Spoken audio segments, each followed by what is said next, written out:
Now that Canon and Sony have released formidable video-centric cameras, Panasonic has responded with the full-frame Lumix S5. It takes nearly everything that's good about the Lumix S1 and puts it into a much lighter body. Despite the smaller size, the S5 retains key S1 features like 10-bit 4K video, 5-axis in-body stabilization, and a flip-out display.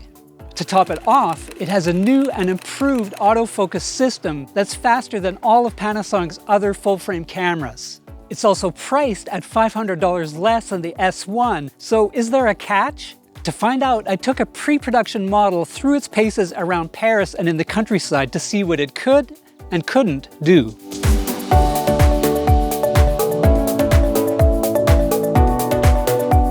With the S5, Panasonic finally has a full-frame camera as small as rivals like Sony's a7 III and the Nikon Z6. At 714 grams with a battery and memory card, it weighs a bit more than the a7 III, but more than 300 grams less than the bulky S1. While it's smaller than the S1, the S5 handles at least as well, if not better than that model and its other rivals. That starts with a nice big grip and lots of manual controls that let you set the autofocus, burst shooting, shutter, aperture, ISO, and more without ever diving into a menu. And when you do need it, Panasonic's revised menu system is much more clear and logical than before. The display is fully touch functional and flips out to the side. That helps make the S5 a very good vlogging and selfie camera. The S5 has a 2.36 million dot OLED EVF that's far inferior to the 5.76 million dot OLED model on the S1. Maybe Panasonic figured that video shooters don't need high-res EVF, but I disagree. I would have preferred one with at least 3.69 million dots. The S5 is also slightly compromised when it comes to storage. You do get dual SD cards, but only one is a faster UHS 2 slot. As for ports, it has both headphone and microphone jacks, but you only get a micro HDMI and not a full-sized HDMI port like the S1 or GH5. A nice new feature is a USB-C port that can charge the battery and run the camera at the same time. Finally, the new battery can handle 470 shots per charge and well over an hour of 4K shooting. The new cells can be used in a GH5, but the S5 can't use GH5 batteries. The S5 has 5-axis image stabilization that works in concert with stabilized lenses. It delivers 6 stops of stabilization, which is better than the GH5 but worse than the S1. As usual, the optical stabilization alone is great for handheld video but can't take the place of a gimbal. There's good news and bad news with the autofocus. Unfortunately, Panasonic stuck with its contrast detect system that's inferior to the phase detection used on Sony and Canon cameras, especially when it comes to video. On the positive side, Panasonic has managed to increase the autofocus system speed pretty drastically. That makes for faster subject acquisition and smoother face and eye tracking. As before, the biggest problem for video autofocus is pulsing, as the contrast detect system overshoots and recaptures focus. However, it's less noticeable than before, and you can expect better performance in APS-C mode than in full-frame mode, as the camera has to do less processing. The face and eye detection system now finds faces that are much smaller in the frame and tracks bodies at speeds 5 times faster than before. It can also follow your subject if they turn or tilt their heads, but it can get fooled if they walk out of frame. Overall though, the S5 nails focus a lot more reliably than the S1. When it comes to photography, the S5 is certainly no sports camera.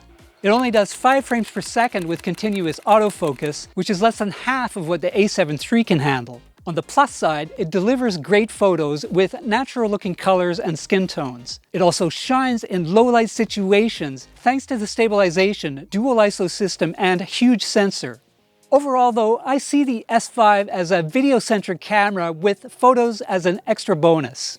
When it comes to video, the S5 actually outshines the larger and more expensive S1. As before, it super samples to capture extremely sharp, full-frame, APS-C and pixel-for-pixel video at up to 4K and 60 frames per second. However, with the S5, you have more options, even if you purchase the $200 video firmware update for the S1. You get 10-bit internal 4K video at up to 60 frames per second, rather than just 30 frames per second with the S1. Unlike the GH5, it also comes with Panasonic's Vlog video for free. The S5 has a 55-minute recording time limit for 4K 60p video, but that's just what it was tested with. Panasonic said it should be able to run for much longer than that under normal conditions. Unlike the GH5, the S5 lacks high data rate iframe recording. Apparently, that would generate too much heat considering the small body size and large sensor. That doesn't bother me much anyway, because I've never found the iframe option to be as useful as it's supposed to be for video editing. The Panasonic S5 is a video-centric camera, but it could also be the best full-frame vlogging camera you can get right now. It not only has a flip-out screen and in-body stabilization, but it's much lighter than the S1 was, so it's easier to carry around. And it also has a new autofocus system that's much faster, with the faster and more responsive face and eye detection as well. So all things told, with the 10-bit video and everything else, this could be one of the more desirable vlogging cameras you can get right now.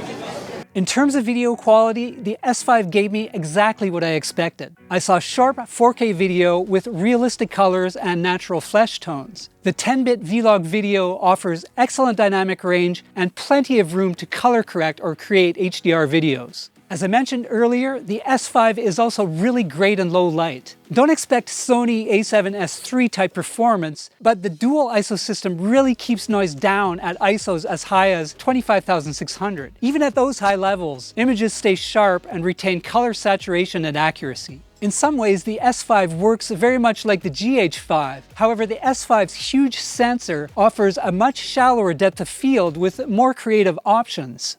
The S5's main competition in the full-frame, video-centric arena is Canon's EOS R6. That model does have higher internal data rates and Canon's superior dual-pixel autofocus, plus it looks like it's better for photography. However, the S5 is $500 cheaper and should suffer less from overheating issues. If you're okay with a smaller sensor, Fujifilm's $1,700 X-T4 matches the S5 in most areas. Going even smaller in sensor size, Panasonic's own GH5 has comparable features but is $500 cheaper. Meanwhile, the S5 seems to have made the S1 redundant, as it does nearly everything better and it's smaller and cheaper.